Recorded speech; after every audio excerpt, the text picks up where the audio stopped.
Assalamualaikum warahmatullahi wabarakatuh, teman-teman guru semua. Jumpa lagi dengan saya di Forza Educa ya, tempat berkumpul Bapak dan Guru untuk berdiskusi mencari sebuah solusi ya.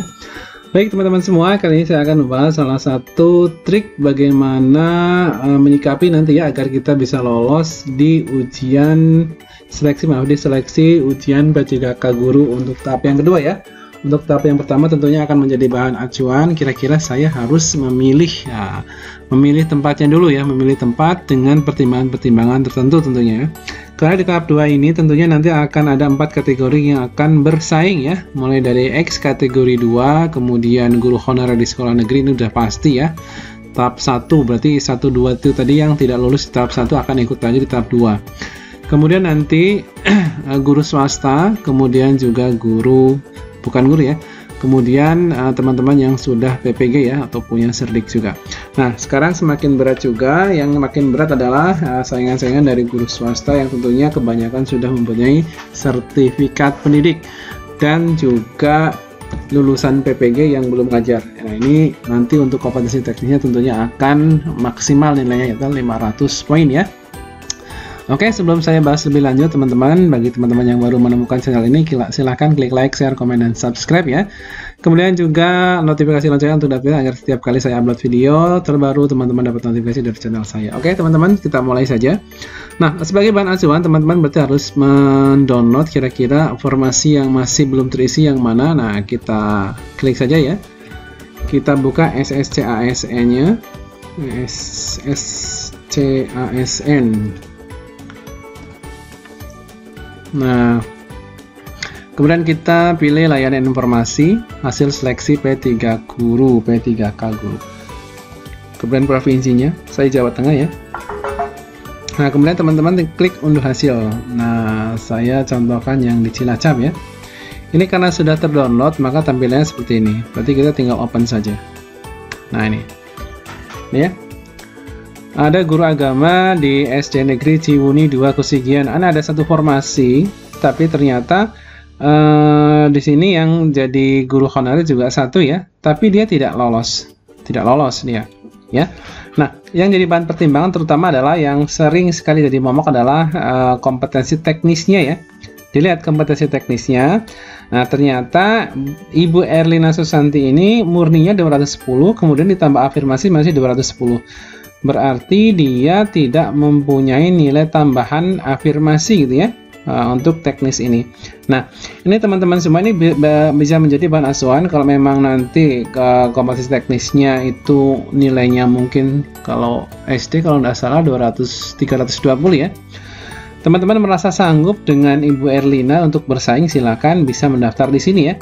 Jadi ini adalah yang bisa kita analisis, berarti Bu Erli itu masih muda, dia masih di bawah 35 tahun sehingga nilai afirmasinya belum bisa menambahkan dari nilai murni ini ya. Nah, kemudian tentunya ini sudah sampai penurunan grade yang ketiga. Ternyata Ibu Erli juga masih dikatakan tidak lulus ya. Nah, ini sebagai bahan acuan terutama ya untuk di SD Negeri Ciwuni 2 Kesugian untuk guru agama Islam. Tapi ingat teman-teman semua, teman-teman juga silahkan menginformasi di luar sini ya. Siapa saja kira-kira guru agama yang mungkin Bapak Ibu kenal di lingkungan sekitar situ yang sudah punya sertifikat pendidik atau lulusan PPG yang belum mengajar. Siapa tahu nanti akan bergabung di sini untuk berkompetisi. Nah, itu yang perlu dihindari teman-teman. Kalau teman-teman belum punya serdik, kemudian saingannya yang punya serdik, otomatis dinilai kompetensi teknis teman-teman sudah kalah, ya. Gitu. Jadi ini bahan acuan adalah nilai dari kompetensi teknis dulu ya. Ternyata bisa kita lihat kalau Ibu Erlina belum memiliki nilai afirmasi atau dia masih umurnya di bawah 35 tahun. Oke, saya contohkan yang lain juga. Nah, ini masih satu ya. Nah, ini ternyata di SD Negeri Karanganyar 5 Gandrung Mangu formasi 1 tidak ada yang mendaftar. Nah, ini juga bisa jadi acuan yang kedua ya.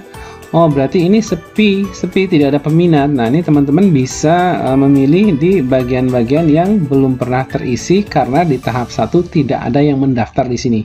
Ya, artinya di sekolah tersebut berarti memang tidak ada honorer untuk guru agama Islam. Ya, jadi tidak ada nilai afirmasi 35 plus di situ ya.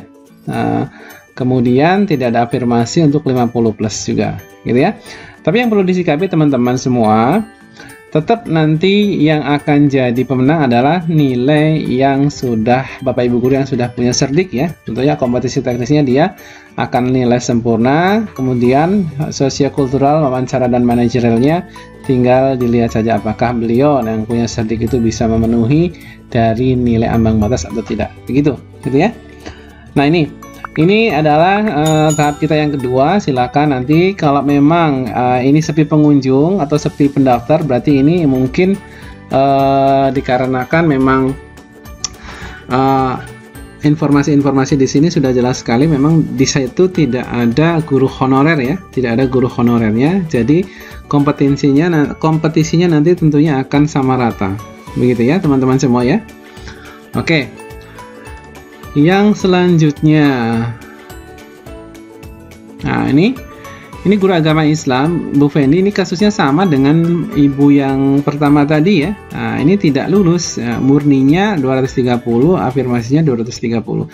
Nah, ini dengan bandingkan saja dengan yang pertama tadi, ibu siapa tadi? Itu nilainya besar mana? Ini juga murninya 230, setelah afirmasi ternyata juga masih tetap. Artinya dia tidak mendapatkan nilai afirmasi, atau guru itu masih guru muda ya, masih honorer tapi masih muda, jadi tidak mendapatkan nilai afirmasi. Nah, ini bisa jadi pertimbangan. Nah, misalnya Bapak Ibu, saya sanggup mungkin bersaing dengan Bapak Fendi Budi Prihatmoko, ya silakan mendaftar di sini. Gitu ya. Apalagi ibu untuk teknisnya, misalkan ibu sudah persiapkan diri untuk maju karena ibu punya sertifikat pendidik, silahkan gitu ya. Di sini intinya yang sudah dikunci ternyata tidak lolos karena dia teknisnya di bawah, kemudian afirmasinya juga tidak berpengaruh, nilainya tidak menambah ya. Nah, dia tidak lolos gitu.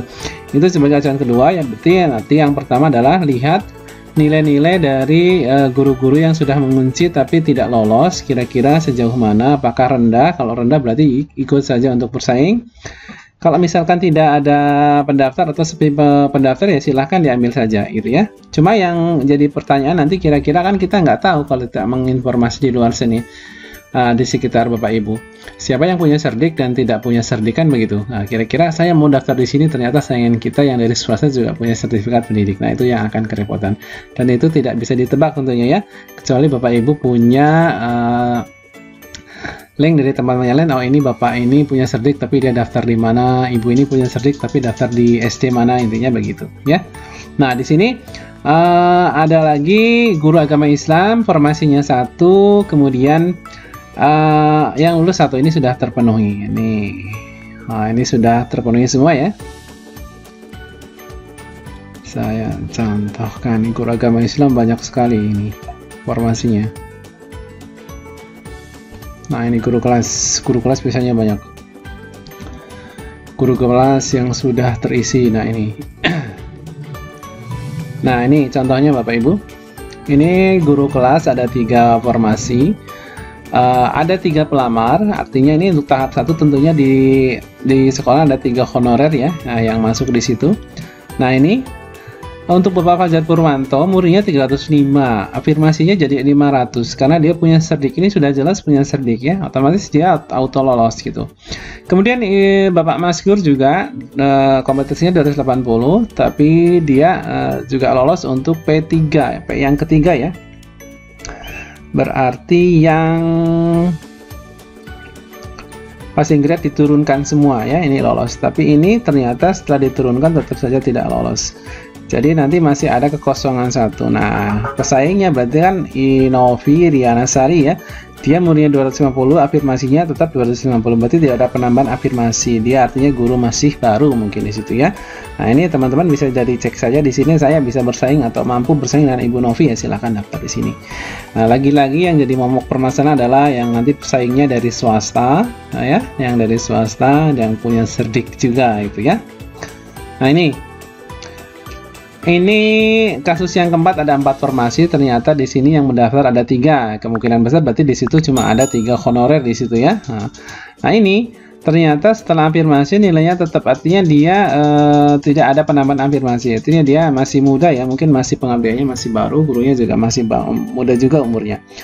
Nah, ini dikatakan lulus setelah P3, berarti yang ketiga ya, setelah passing grade yang ketiga diturunkan semua ya, ini berlaku untuk semuanya. Nah, ternyata yang kedua ini masih tidak lolos, berarti kan masih ada 3 formasi. Nah, yang 3 formasi silakan nanti diperebutkan kembali. Nah, ini pesaingnya berarti yang dari sekolah tersebut adalah Bu Sukma Permana Purwono.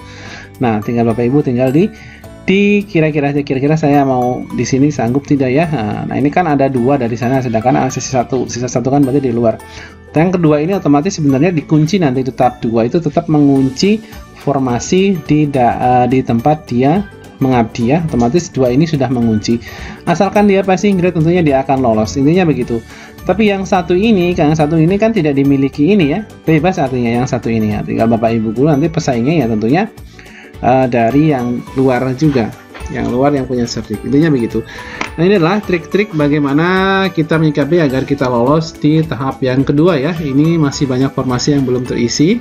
Guru honorer yang mengabdi di sekolah negeri pun masih banyak yang belum mengisi formasinya, dikarenakan ya karena sekolahnya tidak membuka formasi. Ada juga yang formasinya 2 sedangkan honorernya ada 4, jadi yang 2 belum bisa mendapatkan bagian. Nah, di sini yang perlu kita sikapi adalah agar kita bisa benar-benar bersaing dengan tidak begitu berat. Yang pertama adalah carilah sekolahan yang formasinya ada tetapi tidak ada yang mendaftar di tes tahap awal. Artinya tidak ada yang berminat di situ intinya ya. Kemudian carilah formasi yang belum terisi tapi pesaingnya di situ yang honorer tapi nilainya juga tidak terlalu tinggi sehingga kita bisa mengukur kemampuan kita dengan kemampuan guru honorer yang sudah tes di tahap awal ya. Misalkan Bapak Ibu sanggup silakan lanjutkan, kalau tidak sanggup cari yang lain yang nilainya ini rendah-rendah sekali, saya mampu bersaing di sini. Silakan ya Bapak ya. Yang ketiga, Bapak Ibu guru juga harus bisa menginformasi kira-kira di lingkungan Bapak Ibu guru atau di lingkungan sekitar sekolah tersebut yang guru swasta tapi sudah serdik atau lulusan PPG yang mungkin tidak mengajar siapa saja. Dilihat kira-kira dia mendaftarnya di mana ya. Jangan sampai ketika dia mendaftar di sekolah yang sama dengan Bapak Ibu guru belum punya serdik, dia punya serdik, otomatis auto dialah yang nanti punya teknis tertinggi. Tinggal dia itu nanti di sosiokultural managerial dan wawancaranya lolos tidak, intinya begitu saja ya. Nah, tetap semangat Bapak Ibu guru, semoga di tes untuk tahap yang kedua Bapak Ibu guru sudah benar-benar mempersiapkan diri sehingga tesnya benar-benar memuaskan dan lolos. Terima kasih, saya Iri, semoga video ini bermanfaat. Assalamualaikum warahmatullahi wabarakatuh. Jangan lupa klik like, share, komen, dan subscribe.